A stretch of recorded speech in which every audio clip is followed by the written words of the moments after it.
Kami masih hadirkan segmen Mudik Gesit di Sapa Indonesia Malam, Saudara. Sebuah truk rusak di Kelurahan Bayung Lencir, Kabupaten Musi Banyuasin, Sumatera Selatan, memicu antrean panjang arus lalu lintas. Kondisi ini terjadi karena mulai tingginya volume kendaraan.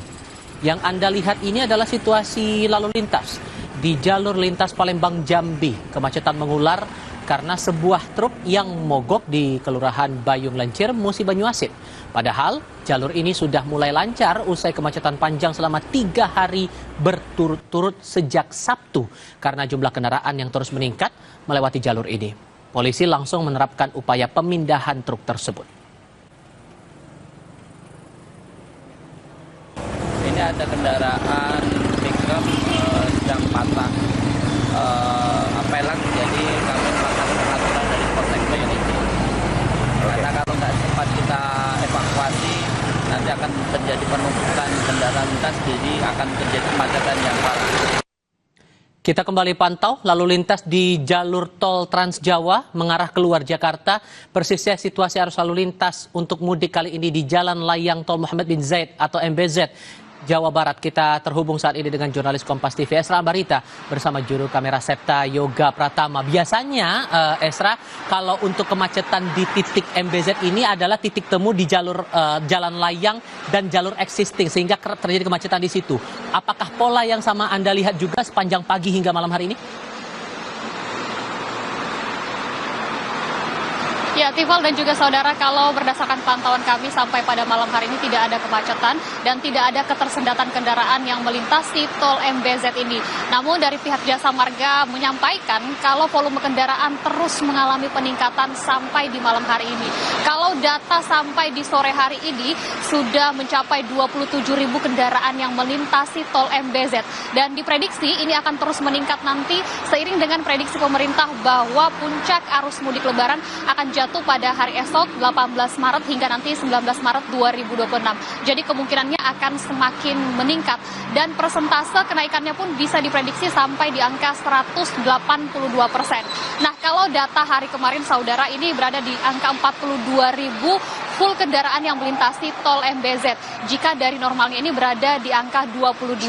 Artinya terjadi peningkatan 2 kali lipat. Yang mendominasi perjalanan kalau sampai hari ini adalah dari mobil pribadi, kemudian juga bus antar kota yang cukup signifikan pergerakannya. Dan biasanya di malam-malam harilah dari para pengemudi ini memilih untuk melanjutkan perjalanan karena atau sehabis berbuka puasa. Dan untuk terus mengantisipasi memecah kemacetan ini, dari pihak Jasa Marga berkoordinasi dengan pihak kepolisian tentunya sudah mempersiapkan sejumlah langkah, di antaranya nantinya apabila kendaraan ini bisa antriannya sampai di angka 3 km, maka tidak menutup kemungkinan akan diberlakukan sistem buka tutup secara situasional saudara, di mana nanti pengalihan arus lalu lintas ini akan mengutamakan tol bawah. Jadi semua akan dialihkan ke tol bawah ini untuk melakukan ataupun terjadinya keseimbangan volume kendaraan, sehingga nanti ini menjadi rekayasa utama yang akan dilakukan.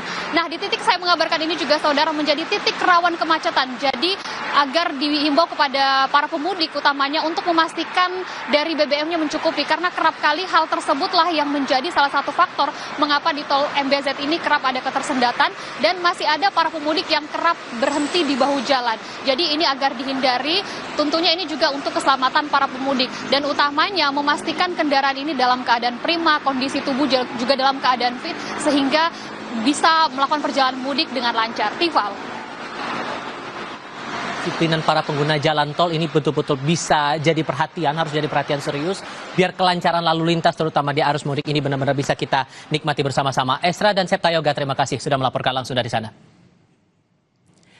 Kami ajak Anda ke titik berikutnya, saudara. Karena antrean yang mengular, sejumlah sopir truk menggelar unjuk rasa di Pelabuhan Gilimanuk. Mereka kecewa terhadap pengaturan lalu lintas truk yang keluar masuk pelabuhan.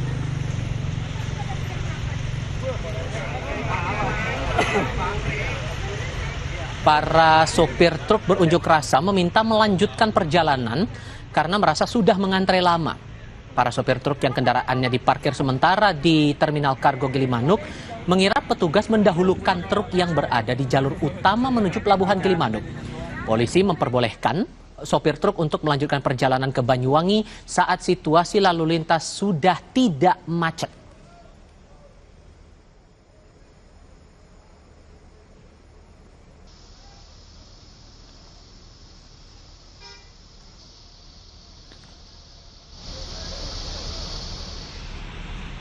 Antrean kendaraan meningkat di Pelabuhan Gilimanuk, Bali. Lalu bagaimana situasinya untuk malam hari ini? Sudah lewat atau mendekati pukul 8 malam waktu Indonesia Tengah. Kita tanyakan langsung hal ini kepada jurnalis Kompas TV Igede Ardika. Ardika, sempat ada demonstrasi dari pengemudi angkutan logistik dan tampaknya masih ada antrean di situ. Gambarkan lebih banyak soal kondisi pelabuhan malam ini.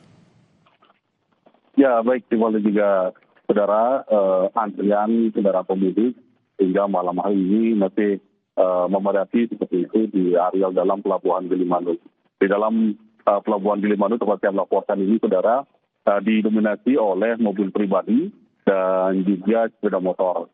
Namun informasi terupdate yang kami dapatkan, saudara, panjang antrian kendaraan pemudik di jalur utama dari Denpasar menuju ke Pelabuhan Gilimanuk ini, jika siang tadi mencapai kurang lebih 20 km. Namun hingga malam hari ini informasi yang terupdate sekali kami dapatkan, jumlah atau panjang antrian ini sudah jauh berkurang hingga mencapai sekitar kurang dari 10 km saja. Kenapa hal ini bisa terjadi, saudara? Informasi yang kami dapatkan dari Polres Jemberana,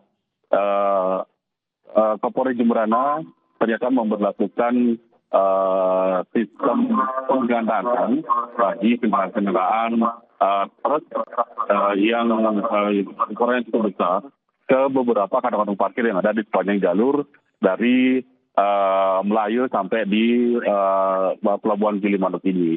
Nah, truk besar tersebut dikandangkan, termasuk juga ada beberapa tempat-tempat kantong parkir di Jembatan Dimas Cike, lalu di Terminal Kargo, termasuk juga di Terminal Gilimanuk.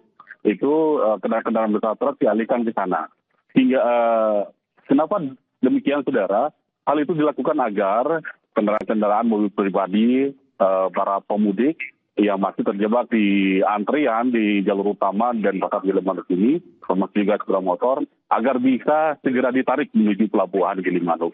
Nah, langkah inilah, saudara, yang diambil oleh Polres Jemberana malam hari ini. Kalau bisa saya katakan mulai siang tadi seperti itu, sehingga menyebabkan antrian kendaraan di jalur utama ini bisa berkurang sangat jauh dari siang tadi, seperti saya katakan sekitar 20 kilo, hingga malam hari ini kurang dari 10 km. Namun apakah truk ini akan tidak boleh menuju Pelabuhan Gilimanuk seperti itu? Boleh, saudara. Jadi ketika mobil pribadi dan sepeda motor yang ditambahkan menuju Pelabuhan Gilimanuk, ketika jalur utama lenggang, truk-truk yang dikarenakan atau dialihkan atau disuruh berhenti sementara seperti itu, bahasanya di tempat-tempat parkir ini akan dikeluarkan satu persatu menuju Pelabuhan Gilimanuk ini. Dan dipercaya cara ini efektif dilakukan untuk mengurangi antrian kendaraan di jalur utama ini. Dan selain itu juga, saudara, berkurangnya jumlah pemudik atau arus mudik di Pelabuhan Gilimanuk ini juga banyak yang terkait dengan penutupan pelabuhan, di mana seperti itu. Oke, Igede Ardika melaporkan langsung dari Pelabuhan Gilimanuk, Bali. Terima kasih.